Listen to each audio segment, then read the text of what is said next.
మీ మోకాల నొప్పులకు ఎటువంటి సర్జరీ లేకుండా ఎపియాన్ పెయిన్ క్లినిక్ అందిస్తున్న అత్యాధునిక చికిత్స. రెండోది మీరు అడిగింది నెయ్యి వర్సెస్ నూనె. నూనె కూడా ఎంత తక్కువ తీసుకోగలిగితే అంత మంచిది. మనం నెలకి సగటున తలకి 1/2 కేజీ మించకుండా తీసుకోగలిగితే నూనె అది అందరికీ మంచిది. అది ఏ నూనె అనేది పక్కన పెట్టండి, బట్ నెలకి 4 మనుషులు ఇంట్లో ఉంటే 2 కేజీలు మాత్రమే అవ్వాలి నూనె. అంతకన్నా ఎక్కువ అవుతుంది అని అంటే మనం ఏదో ప్రాబ్లం చేస్తున్నట్టు. సో అదొకటి చూసుకోవాలి. రెండోది గానుగ నూనె అని అంటారు, మంచిదే, గానుగ నూనె తీసుకోవచ్చు, తప్పేం లేదు. కాకపోతే మలినాలు లేకుండా ఉండేటట్టు చూసి తీసుకోవాలి. సో గానుగ నూనె వేపుళ్ళకి పనికిరాదు. మీరు వడలు చేసుకోవడానికి, గారెలు చేసుకోవడానికి గానుగ నూనెలో చేస్తే అవ్వదు. అప్పుడు మనం రిఫైండ్ ఆయిల్ వాడుకోవాలి. అసలు వేపుళ్ళు తినడమే మంచిది కాదు కాబట్టి రిఫైండ్ ఆయిల్ తగ్గించుకోండి, బట్ అవసరమైనప్పుడు అది వాడుకోండి. రెగ్యులర్గా మీరు వేరుశనగ నూనె కానీ, నువ్వుల నూనె కానీ ఇవి మార్చుకుంటూ వాడటం మంచిదే, ఒకటే నూనె కాకుండా.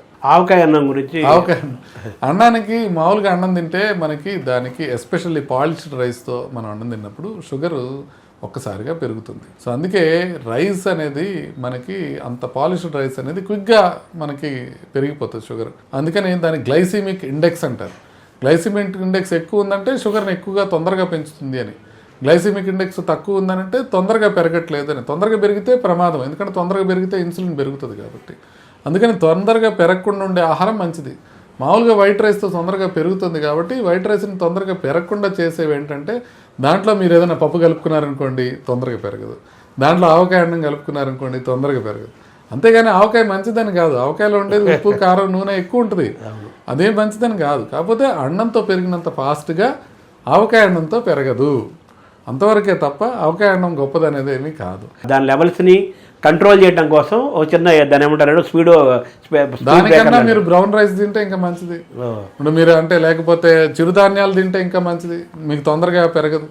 అంటే మనం గ్లైసిమిక్ ఇండెక్స్ తగ్గించుకోవడానికి ఆవకాయ వాడాల్సిన పని లేదు. చిరుధాన్యాలు తీసుకోండి, పాలిష్డ్ రైస్ కాకుండా కొంతమేరకు బ్రౌన్ రైస్ తీసుకోండి. ఈ రకంగా మీరు పెంచుకోవడానికి. అంటే మజిల్ పవర్ బాగా పెరగాలంటారు, అలాగే ప్రోటీన్ చాలా మంచిది అంటారు. మనకు వెజిటేరియన్, నాన్ వెజిటేరియన్ ఫుడ్లో మనకు ఏది మీకు బెస్ట్ అంటారు సార్? మీకు లాంజివిటీ మీకు తరపున మీకు ఎక్కువ కాలం బతకాలని ఉంటే ఖచ్చితంగా వెజిటేరియన్ ఫుడ్డే ఇంపార్టెంట్, దాంట్లో ఏం డౌట్ లేదు. మీరు కేవలం వెజిటేరియన్ కాకుండా వీగన్ అంటారు అమెరికాలో. వీగన్ అంటే వెజిటేరియన్ ఫుడ్లోంచి పాలకు సంబంధించిన ఉత్పత్తులన్నీ తీసేస్తే వచ్చేది వీగన్ డైట్. వీగన్ డైట్ తిన్నవాళ్ళు ఎక్కువ కాలం బతుకుతారు, దాంట్లో ఏం డౌట్ లేదు. కాకపోతే ఎక్కువ కాలం బతకటమే మీ లక్ష్యం అయితే అది తీసుకోవచ్చు. లేదు అట్లా కాదు, మీరు నేను మొత్తం అన్నీ కావాలి, నాకు ఆనందం కావాలి అని తీసుకుంటే మీరు నాన్ వెజ్ తీసుకోవచ్చు, తప్పేం లేదు నాన్ వెజ్ తీసుకుంటే.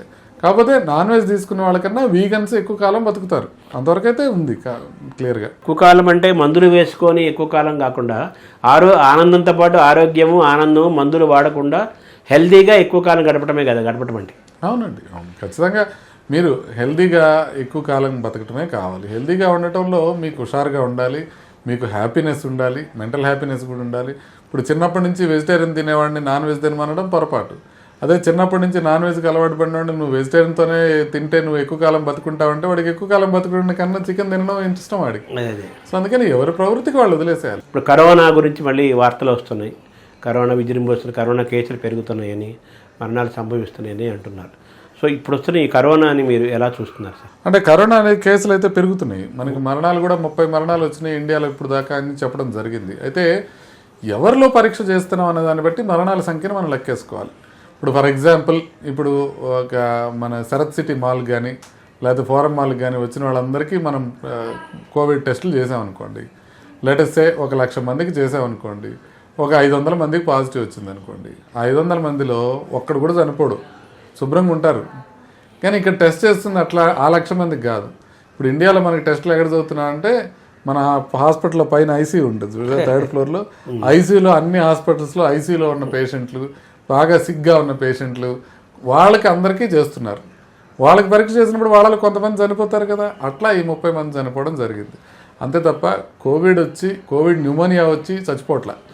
ఎందుకు అనంటే మనకి ఇప్పుడు వస్తున్న స్ట్రెయిన్ ఒమిక్రాన్ అనే స్ట్రెయిన్, దాంట్లో JN1 అనే స్ట్రెయిన్ వస్తుంది, దాంట్లో XDV అని, LF7 అని, NB 1.1 అని, 1.8.1 అని ఇట్లాంటి స్ట్రెయిన్స్ వస్తున్నాయి. ఇవన్నీ కూడా ఒమిక్రాన్ సబ్ వేరియంట్సే. కాబట్టి ఈ ఒమిక్రాన్ నుంచి వస్తున్న వేరియంట్స్ కాబట్టి వీటితో ప్రమాదం ఉండదు, వీటితో లంగ్ బాగా ఎఫెక్ట్ అయ్యే అవకాశం చాలా తక్కువ.